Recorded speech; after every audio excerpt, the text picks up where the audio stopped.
به نام یگان آفریدگار نور و عشق، درود بر تو که بهترینی و لایق عالی‌ترین و زیباترین زندگی. رویا تارخ هستم و بهت خوش آمد میگم به یوتیوب چنل من.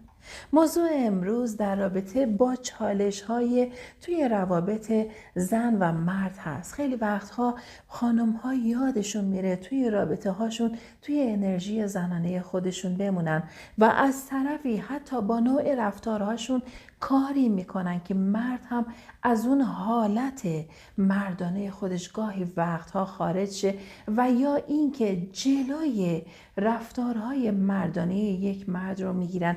اما چی میشه که این اتفاق میفته و یک زن باید چه کار کنه که بتونه مثل یک بلکت رفتار کنه و کاری کنه که مرد مثل یک گلدن ریتریور زن رو تعقیب کنه؟ پس تا انتهای ویدئو با من باشید.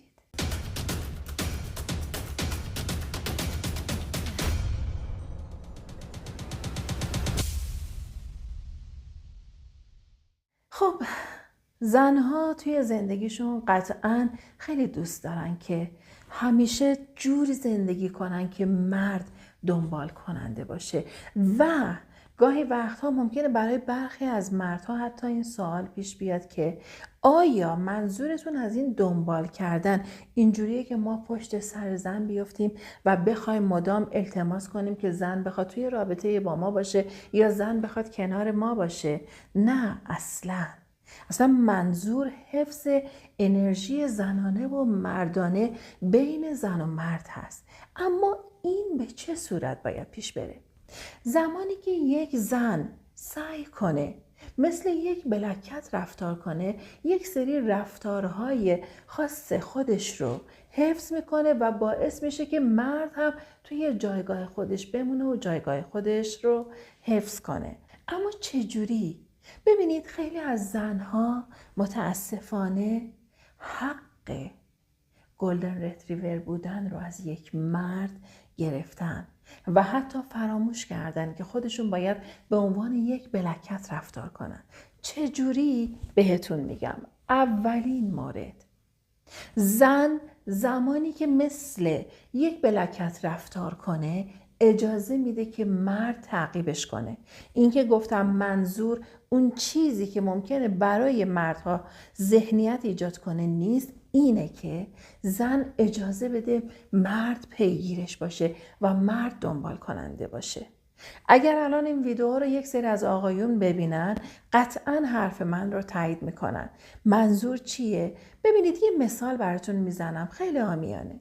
مثلا زمانی که یک آهو قرار باشه شکار بشه، اینجوریه که خود آهو بیاد جلوی اون کسی که میخواد شکارش کنه و بگه که اصلا نیاز نیست دنبال من بگردی، نیاز نیست دنبال من بیفتی، من آماده‌ام، تو میتونی منو شکار کنی، میتونی منو داشته باشی، نیازی نیست تلاش کنی برای داشتن من. منظور اینه. متاسفانه خیلی از خانم ها رو ما داریم میبینیم به خاطر اون احساسات لطیفشون که درگیر انرژی زنانه سمی شدن، اجازه نمیدن که مرد بخواد دنبال این باشه که یک زن رو به دست بیاره و آسون و راحت شدن. همه صحبت من همین بود. و زمانی که یک زن اون انرژی بلکت بودن خودش رو حفظ کنه، به مرد اجازه میده که بخواد پیداش کنه، به مرد این اجازه رو میده که دلتنگش بشه، به مرد این اجازه رو میده که بخواد به دستش بیاره و اون وقت اون مرد هم روی انرژی خودش میمونه. بذارید در رابطه با مباحث یین و یانگ بگم. انرژی زنانه یین و انرژی مردانه یانگ. انرژی مردانه مثل یک خورشید که نوری میتابونه، انرژی زنانه مثل یک ماه. زمانی که زن توی انرژی زنانه خودش بمونه اجازه میده که مرد هم به وقتش توی انرژی مردانه خودش بمونه و این حق رو از مرد نمیگیره. از طرفی این مورد رو گفتم مورد دوم بلکت بودن. یک زن سعی میکنه به خودش بها بده، به هر چیزی که مربوط به روح و جسم خودش هست بها بده. یک زن با اون بحث پروسه پریود خودش خیلی قشنگ کنار میاد، خیلی قشنگ رفتار میکنه و این رو پذیرفته و زمانی که حتی با آگاهی نسبت به این مبحث پریود رفتار کنه، در زمان پریود شدن میدونی که پریودش داره پاکسازیش میکنه، به خودش استراحت میده. زمانی که حس خستگی داشته باشه رفع خستگی میکنه. زمانی که احساس کنه چیزی داره باعث به هم ریختگیش میشه که تحت تأثیر به هم ریختگی های هورمون های بدنش هست، سعی میکنه توی خلوت خودش باشه. به خواب کافیش اهمیت میده، به تغذیهش اهمیت میده، به سلامت جسم و روحش اهمیت میده. این مورد بعدی یک زنه که توی انرژی بلکتشه. مورد سوم، یک بلکت اجازه نمیده کسی احساساتش رو تحت کنترل خودش قرار بده. اما این یعنی چی؟ زنی که اجازه نمیده از حالت تعادل عاطفی در بیاد، زنی که اجازه نمیده احساساتش تحت سلطه دیگران قرار بگیره، رؤیاهاش رو فراموش نمیکنه، دنبال خواسته های خودش میافته، در عین حال که احترام از طرف مقابلش میخواد، خودش هم همون احترام رو به طرف مقابلش میگذاره، برای یک مرد ارزشمند میشه. زن توی انرژی بلکت خودش میمونه و به مرد هم اجازه میده که توی انرژی مردانه خودش بمونه. و وقتی که اینجوری رفتار میکنه، مرد میبینه یک زن داره به خودش بها میده، به خواسته هاش داره بها میده، برای خودش داره وقت میذاره، مطمئن باشید اون مرد تعقیب کننده اون زنه و اون مرد دنبال اینه که اون زن رو داشته باشه. و به همین دلیل که این احترام رو برای مرد قائله، مورد بعدی تعقیب کننده یه مرد نیست، یک بلکت مستقله. خیلی وقتها توی ویدیوهای من دیدید گربه مشکی من که همون بلکته معمولاً پشت سر من میاد میشینه، برای خودش استقلال خودش رو داره حفظ میکنه. اینجوری نیست که بخواد دنبال اون جفت خودش بیفته، بخواد دنبالش کنه، بخواد تعقیبش کنه، حتی بخواد حق رهایی رو ازش بگیره. این یکی دیگه از شاخصه های مهم یک بلکته.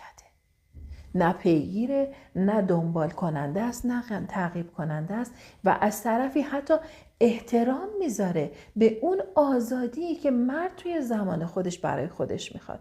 نه اون آزادی که مثلا برخی از مردها احساس میکنن که باید یک سری کارها رو انجام بدن که از خط قرمز خودشون رد میشن و تعهدشون رو زیر سوال میبرن.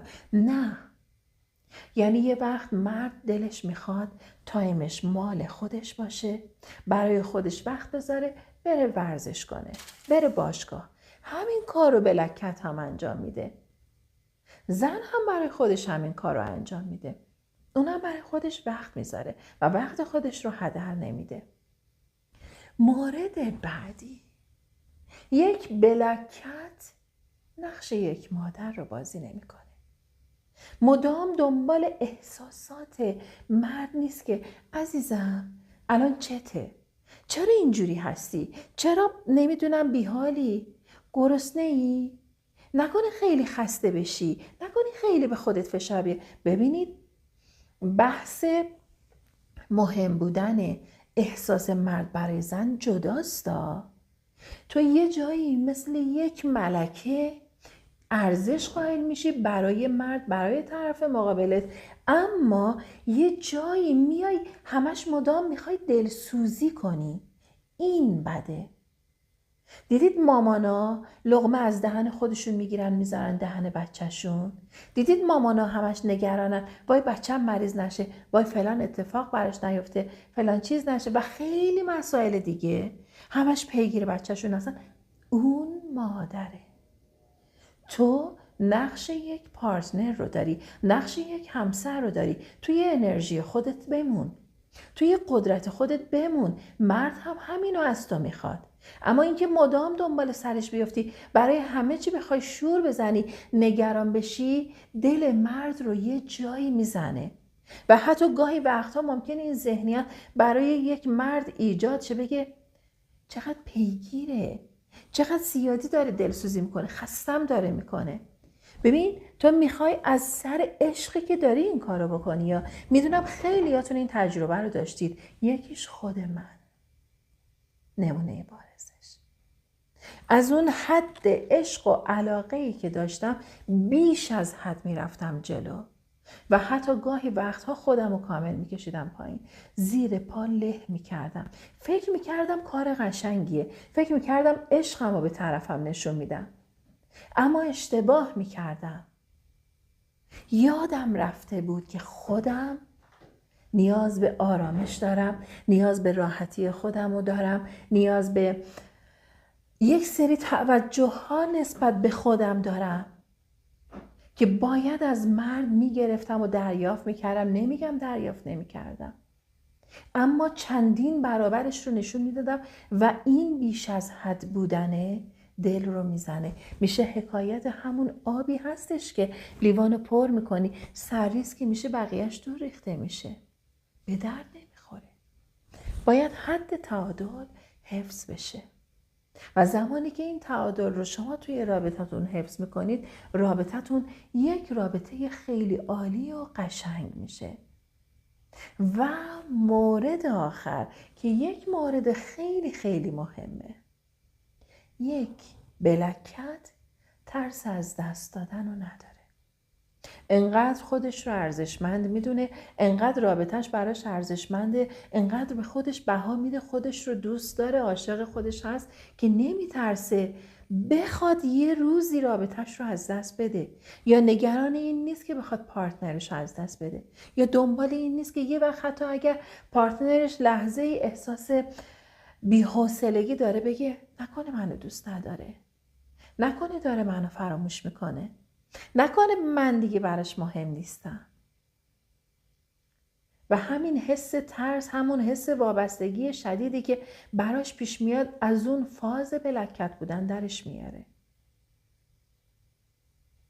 اما زمانی که همش بترسه طرفش رو از دست بده، هم جذب میکنه تو مبحث قانون جذب، و همین که ناخودآگاه طرف مقابلش احساس میکنه که اوه من کی هستم که این خودشو اینقدر پایین تر از من میبینه و مدام داره ابراز نگرانی میکنه که منو از دست بده و اون انرژی زن کاملا پایین میاد و همه انرژیش رو میریزه درون مرد که در رابطه با مباحث انرژی هم من توی ویدیوهای قبلی گفتم، حالا باز تگ میکنم، عزیزانی که ندیدن حتما ببینن. عزیزای دلم اجازه بدید مرد توی انرژی همون گلدن ریتریور خودش بمونه و اجازه بدید که مرد بخواد شما رو داشته باشه. این حق مرد هست، ازش نگیریدش. بذارید دلتنگتون بشه، بذارید بیقرارتون بشه، بذارید مشتاق دیدارتون باشه. هر وقت که خواست کنارش باشید که قرار نیستن به دستش باشید. یه وقتایی براش فضا باز کنید، برای خودتون هم فضا باز کنید. و وقتی که این کار رو بکنید شما توی انرژی خودتون میمونید و اجازه میدید که مرد هم توی انرژی مردانه خودش بمونه. در رابطه با مباحث انرژی زنانه و مردانه حتما باز براتون ویدیو آماده میکنم، باهاتون به اشتراک میذارم. یادتون نره چه آقا چه خانم، جنسیت مهم نیست، مهم حفظ و تعادل اون انرژی زنانه و مردانه الهی بین خانم ها و آقایون هست و در نهایت مهم اینه که همه چیز رو متعادل توی رابطمون حفظ کنیم که رابطمون آسیب نبونه. عزیزای دلم، هر نظری پیشنهادی دارید حتما برام بنویسید. اگر کانال رو سابسکرایب ندارید و تازه دارید این ویدیو رو میبینید، حتما کانال رو سابسکرایب کنید، به پلیلیست ها مراجعه کنید، ویدیوهای دیگر رو هم میتونید ببینید و زنگوله کنار سابسکرایب رو فعال کنید تا از ویدیوهای دیگه مطلع شید. بهتون قول میدم که به زودی ویدیوهای جدیدتر با آپدیت های جدید با شما عزیزان به اشتراک بذارم. اگر پیشنهاد ویدیویی دارید هم حتما برام بنویسید. در نهایت بهتون میگم که خیلی دوستتون دارم. یا حق خدا نگهدار.